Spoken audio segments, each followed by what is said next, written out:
Hey guys, welcome to a new video on the Team Gullit channel. As you can see, it's Levi here again. And today I will give you two tips, once again, about defending, which are second man press and probably a bit underrated partial team press. So make sure to watch this video.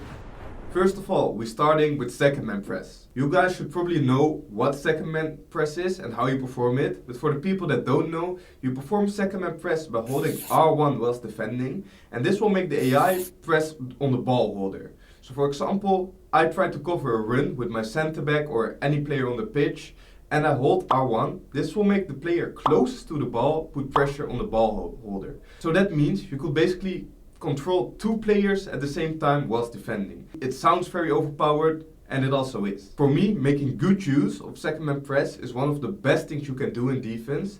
But one thing you need to be aware of, that if you use it wrong, it will open so many gaps into your defense. And even in competitive play, the pro players make a lot of mistakes to this. So make sure to pay a lot of attention to these clips. As you can see in these clips, when I hold R1 for second man press, you get a green triangle above the AI player. This means that player is going to put pressure on the ball holder. You always need to be aware of that, because sometimes you will maybe not watch that and a player who you don't want to put pressure on the ball holder goes to press, because obviously there are some errors in the game sometimes. Second man press is one of them. It should always be the closest player who put pressure on the ball holder. Unfortunately, this isn't always the case. So you really have to pay attention to where that green dot is up above. It's really good if you want to press your opponent, because you can press with two players at the same time. For me, I always use it when I try to cover a passing lane, for example, myself, but I still want to put a bit of pressure on my opponent. That's when I decide to hold R1, so the AI will put pressure and I can cover the passing lanes myself. A lot of times opponents will make sloppy mistakes because of this, because they feel they get pressed, they need to make a pass or something.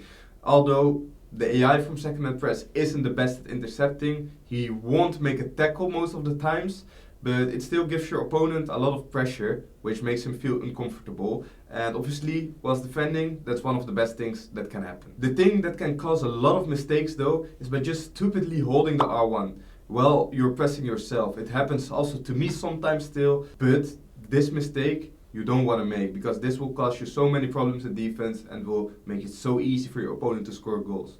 Because sometimes you're pressing on the ball holder yourself, and you're not really paying attention and holding R1 at the same time. This will make two players at the same time go to one player, and obviously that will open gaps anywhere else on the pitch. If you don't have the ball then, as you can see in these examples, you will just get destroyed because there are open gaps everywhere. So this was it for the second man press. Make sure to practice it. If there's something you don't understand yet, make sure to just ask it in the comments and we will try to cover your questions in the next video. For now, we're jumping over to the partial team press. I know you guys don't like to concede cutbacks. Partial team press is probably the best solution to stop conceding cutbacks. You perform the partial team press by pressing your R1 two times, and the second time you press it, you need to hold it. Once you did that, you will see two light blue arrows above two AI players. This means they will cover the open passes and runs. All you need to do yourself is put pressure on the ball holder. That's really important, and that's what you always need to keep in mind, because the partial team press will only cover runs and open spaces. It won't press any of your opponent's players, so you need to put pressure on the ball holder, otherwise you will give your opponent way too much time. This is something that can bring your defense to a next level. I know a lot of you guys are probably struggling with defending, then making use of the second man press, as explained before, and obviously this partial team press is going to be a big improvement in your defense. Make sure to master these two tricks, and again, if you have any questions regarding defending, make sure to ask it in the comments and I will try to answer it in the next video. Make sure to like, obviously subscribe, and if you don't want to miss out on any of these videos anymore, make sure to tune on your notifications. See you guys next time. Ciao.